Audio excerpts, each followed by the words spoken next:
I'm Andrew Schwartz, and you're listening to The Truth of the Matter, a podcast by CSIS where we break down the top policy issues of the day and talk with the people that can help us best understand what's really going on. I wanted to try to get a better sense of what's really going on in the Middle East broadly, but also certainly between Iran and Israel. We're talking on June 18th at about 11:30 a.m. Eastern, and I have with us a dear friend and colleague, Norm Roule. Norm is a CSIS senior advisor. He's also a former senior U.S. intelligence official who has broad experience in the Middle East. Norm, thanks so much for taking a few minutes. I want to ask you right off the bat, this is kinetic right now, but how might this actually end? That's one of the things people really want to know. That's a great question. So I think there are three possible ways this could end. The first is that Israel's damage to an already fragile Iranian regime, which has been severely weakened through the loss of its air defenses, some of its senior leadership, and its loss of its missile program, is pushed into the arms of the Americans and is compelled to give up its enrichment program in order to sustain the regime and allow the Islamic Republic to survive. If that were to occur, it's a win for everybody, because what that would mean is that the Israelis would be able to say they have destroyed Iran's capacity to build a nuclear weapon. They have severely damaged Iran's missile program at the same time, delivered a powerful historic blow against the regime. The Americans would not have to worry about a nuclear weapon with the Iranians. And the Iranians would then be able to say that they have salvaged the regime for the future. You mentioned there's some other options. Are there some other options? Yes, and more briefly, the second one would be regime overthrow, regime change. And when I talk about regime change in the United States, when we say regime change, that is often interpreted as regime overthrow itself, whereas actually regime transformation has already begun in Iran. But that process is out there. And last, it is the defanging of Iran's ballistic missile program, which is the largest in the Middle East by some measure, and has enabled Iran to not only project power, but to threaten all of its neighbors. So if you have an Iran that is substantially weakened in this regard, you've transformed the balance of power in the region considerably. So I think it's possible that we might see some variation of all three come together at once. But in the end, you're going to see a stew of events and leadership choices by the Iranians, the Israelis, the United States, develop the outcome to this conflict. And I think it's therefore impossible to predict exactly what will happen at this point, or for the leaders of the various countries themselves to understand where this will end. Norm, I want to key in on something you just said. You were talking about regime change has already started to occur. What do you mean by that? Okay, so the Israelis have killed quite a few, perhaps more than 25, 30 senior Iranian military officials. They have, in essence, wiped out a generation of Revolutionary Guard and regular military leaders who were colleagues, who were part of a network, who were part of the Supreme Leader's security circle, who had a common view of how Iran would approach the region. They had understood war plans, resources, all of these things gone. Now, they have successors. And I think it's important for your listeners to understand that Iran is not a terrorist organization. It is a government, which means there are deputies and they have deputies and they have deputies. So this is why even removing these people didn't stop Iran from conducting missile strikes within 12 to 14 hours and so forth. But you now have a changed leadership. And these people don't have that kind of relationship with the supreme leader. Their perception of how Iran fits in the world, it's one of a group of people who are 3 to 5 years younger than the people who sat in the chairs before them. They've been chastised by watching all of their predecessors killed by the Israelis, and they have watched all of the weapons that they have relied upon for the country's security be quickly defeated by Western technology. They will leave this searing experience transformed as to how they see their capacity to defend the nation. And last, they're compelled to sit back and watch as Israel basically at will destroys whatever it wishes, and they're pretty much helpless to do anything about it. So they're going through a transformational experience of their own. The civilian government has been untouched, And the nuclear industry has been devastated, leadership, but also the infrastructure. And we're watching a country that has been changed. Now, will it continue to change? Certainly. Will there be more killings? I'm confident that will happen. Will there be an uprising? That is a decision of the Iranian people. And therefore, regime change in terms of regime replacement, a new type of regime, I can't predict that. And I don't think the Israelis or the Americans can make that happen. That is something the Iranian people have to desire. They've got to start standing up and saying, this town, this city, this village, this area no longer responds to the orders of the Islamic Republic in Tehran. Until that happens, you have a changing, transforming regime, but it is still the same regime that we faced in the past, but it will have to operate differently in the future. Norm, a lot of Americans are asking the question, will the Iranian people rise up? We see lots of messages from people in Iran saying, thank goodness the Israelis finally did this. We want this leadership out. We want this oppression out. We want to join the rest of the world. Is that just wishful thinking on the part of the West? You know, we saw something in 2018 that was crushed. How willing are the Iranian people to rise up against their leadership right now? No, it's a great question. As always, you raise great points. Some basic facts. You have an Iranian population that has risen up on a number of occasions. The 2009 event where millions of Iranians appeared in Tehran to protest the elections. You had, beginning in 2017, unrest that went throughout the country over gasoline, bread prices, et cetera, et cetera, et cetera. Men and women in the street. And of course, the Women Life Freedom heroic demonstration by women and men in Iran. This said, the Iranian people themselves have got to do this. It's unpredictable when they will show up. The loss of senior officers in Iran is undeniable. The capacity of the Israelis to destroy Iran's air defense is undeniable. But the architecture of oppression is pretty much untouched. And there are Iranians who support the regime. That's not always a popular thing to say, but there are millions of Iranians who support the Revolutionary Guard, who voted for Ebrahim Raisi, one of the bloodiest individuals ever to run for power in Iran. And there are millions more who, for good reason of their self-preservation, thought they've had to sit out the demonstrations.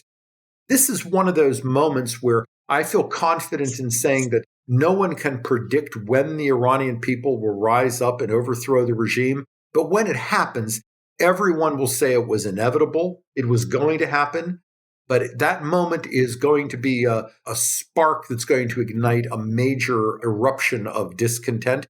And the Iranian government is aware of this. And if there's something that drives the Iranian government to a diplomatic solution of this crisis, it's going to be knowing that further military action by the United States and the Israelis, which they cannot stop, and which can indeed be, in addition, increasingly transformational for the country itself, could push the country to the precipice of unrest, which the government itself would not be able to manage. Norm, we hear a lot of chatter back and forth, but what is it that you think will get Iran, if anything, back to the negotiating table?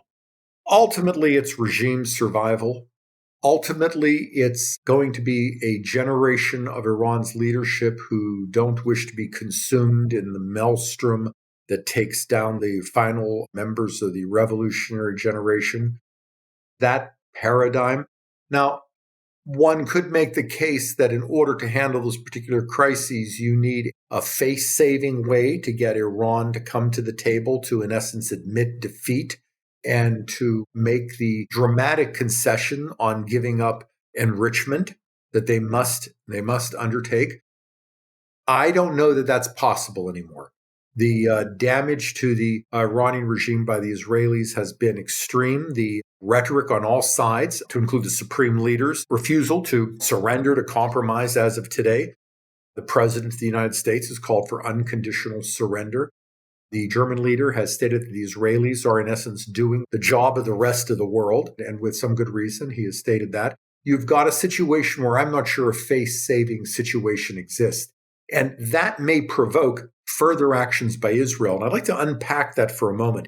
Israel obviously controls the skies of Iran, but they control a lot more than that. They control the cities. Now, they may not have boots on the ground, But it is up to Israel to decide which building survives tomorrow, which bridge survives tomorrow, which power plant, which water supply, which gasoline station operates tomorrow. So, what you've got is, in essence, the arteries of society, the architecture of governance of Iran is out of the control of the Iranian government in multiple cities. So, if the Iranians don't come up with a diplomatic solution, don't move in this, you could see the Israelis take actions which move them in this direction that could provoke an uprising. Norm, what are some of the most striking things that people don't appreciate about this very complex conflict? Well, as I've just mentioned, Israel controls cities. But at the same time, Israel and the United States will not put boots on the ground. This is not a war that's going to involve tank columns, armor, occupying cities, thousands of troops. So, in essence, whatever is going to be accomplished is going to be limited to what you can accomplish through missiles, aircraft, and drones, which means the way the Iranians will survive will be by surviving in the long run, if they can, campaigns that will be conducted in that way. And can they outlast an Israeli campaign that will not involve Israeli occupation of Iranian territory or American occupation of Iranian territory? That's a very different kind of war that's being fought. And it's not one that traditionally people have considered. Most people, when they worry about an American war in the Middle East, they think about Iraq, Afghanistan, hundreds of thousands of U.S. troops there for 20 years. That's not this conflict. Secondly, this conflict is going to involve other tools. Cyber operations are no doubt underway. And cyber operations from Iran are still more than possible. The Iranian architecture for terror, the Quds Force, which has as many as 15 or 20,000 personnel, it's largely intact. Now, maybe its headquarters isn't intact, but its personnel in Africa and Asia, they're still operating. And you have to wonder, if you were running the Quds Force office in Africa today, you only have three options. You sit there and you say, I don't want to get in trouble. You decide, I need to do something to stand up for the revolution, or I need to quietly pack up my kit and find a way to go to another country. Ideally, I'd like them to walk into an American embassy, by the way, and tell them everything they know. But that's a fourth option. That would be convenient. That would be. All of this capacity that is still out there with the Iranian government that still exists. The other thing I would say is that the Israelis have been very careful on not striking civilians. Israel has not struck, so they've very surgically went after military personnel. There have been civilian casualties. That's unavoidable in any conflict. But look at the scale of this dramatic war and the very small number of civilian casualties. It's just astonishingly small when you look at it in that regard. And you're also looking at a situation where the civilian government has been untouched. The Israelis have taken care that whereas they have destroyed everything, or nearly everything that can be destroyed above ground with the nuclear program, we're not talking about radiation leaks. We're not talking about anyone. The IAEA has confirmed there are no significant radiation leaks. There's nothing environmentally worried. And there was a time when people would have said, if there is a war, do we have to worry about damage to the environment of the Gulf, damage to the environment of Iran itself? And this war has been accomplished rather, I hesitate to use the word neatly in any conflict, but the Israelis have been very careful about going after only military and certain nuclear weapons-related sites and not touching civilian nuclear architecture that could cause environmental damage. I think that says something about how this war is fought and how this war ultimately might be won. On the other hand, Iran seems to be indiscriminately launching missiles into Israeli civilian areas. Is that on purpose, or is that because they don't have the sophisticated of targeting? I think the answer to that might be a firm yes. If you look at Iran and its proxies, they have traditionally used weapons of mass casualty as part of all of their violence. Houthi launching of rockets and missiles against Abu Dhabi, Riyadh, have always been aimed against civilian architecture. Hezbollah and Hamas firing rockets and missiles against Israel, again, civilian. The use of human shields, human sacrifices, it's part of the modus operandi of Iran's warfighting capabilities. Iran's missiles can be accurate. Their accuracy has improved in recent years, but you don't see a very good intelligence service here. You see Iran aiming at Google Maps targets. They're aiming at Haifa port. They're aiming at Tel Aviv. They're aiming at Jerusalem. They're aiming at, the Knesset, something you can see on a Google Maps.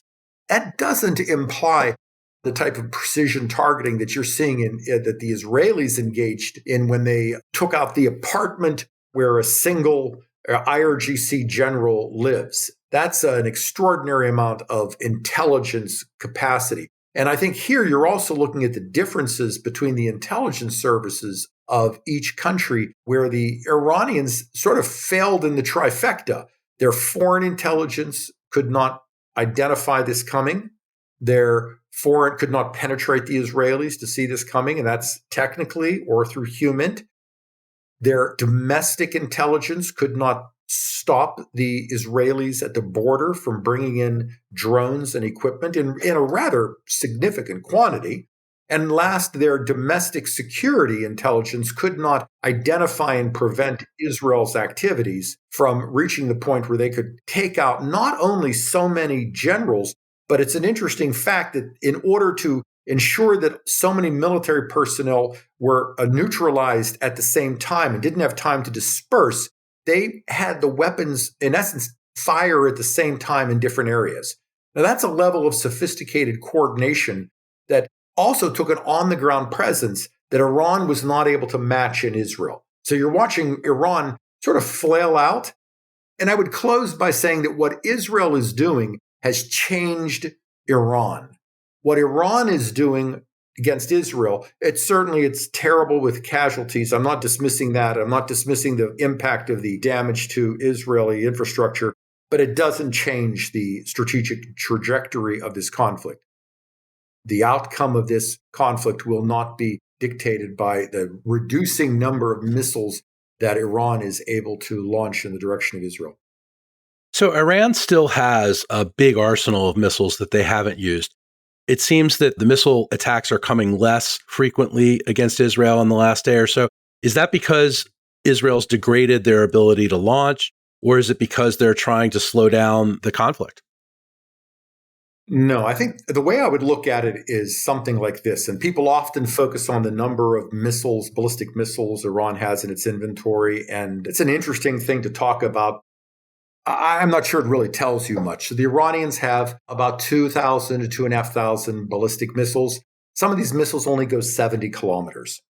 So that would actually matter in a Gulf conflict. And obviously, many of them can reach Israel, and some of them could reach the tip of southeastern Europe. Some of these are liquid fueled rather, and that is easier to capture, easier to find and destroy. Some are solid fueled. They're mainly kept underground. Then they're placed on trucks and they're delivered to launchers, and the launchers fire them. There are decoy launchers that the Iranians use to draw the attention of Israeli craft. So you almost have to think of a mathematical equation if you are looking at the Iranian missile program. They have so many missiles to fire against Israel to achieve an operational goal. Every time they fire these missiles, they have fewer. Every time they fire, they're exposing launchers, which allow the Israeli military to destroy these precious, precious vehicles that are critical to Iran's missile fight. As the old saw goes, a missile is a pretty powerful thing. You ever try to throw one? The launcher numbers are critical. Right. The number of launchers may actually be the most important number in this equation. And then you have the Iranians saying, we don't want to use them all at once because we have to keep firing these every day. And then you have the Iranians saying, we need to keep some of these at the end so that we can project power into the Gulf so that people don't think we're defanged completely.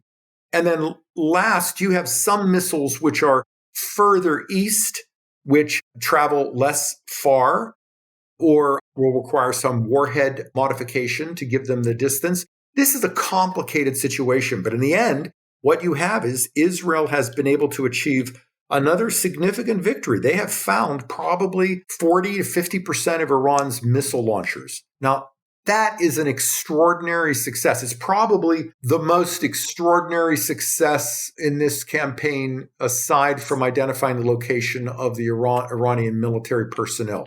Because this is a huge country. This isn't Lebanon. This isn't Gaza. This is a vast area. Their aircraft must travel 1,250 miles one way. And then with limited fuel, finite ordnance, they're hunting these launchers. They destroy them and they've got to get home for fuel and ordnance in return. They've done a heck of a job. Now, they haven't achieved all of this they need to do, but you've noticed that the firings have reduced in number. And what the Iranians seem to be doing now is saying, if we can't manage saturation attacks against Israel, let's try to do what seemingly are haphazard attacks throughout the country that in essence make it so that people are constantly having to run for shelter, that we're aiming at civilian population areas, we're disrupting society. They're going to get tired, they're going to get unhappy, maybe they'll complain. This is not going to change the strategic trajectory of this outcome. It could result, God forbid, in significant civilian casualties, but that doesn't bother the Iranians. Norm, finally, I want to ask you, you talk to a lot of people in the region, the Gulf states, Israel, etc. What are you hearing from some of the other Gulf states about this conflict? Are they worried about spillover? Are they encouraged at the Israeli success? Maybe a mixture of all. Well, I think there's that. I think sometimes what you hear in the West is the Gulf states are just so happy all this is happening. And I think it's fair to say that Iran's neighbors have been so threatened by Iran, they're, of course, satisfied to see Iran's aggressive capacity severely whittled, severely taken away. But this is happening in their backyard or their front yard.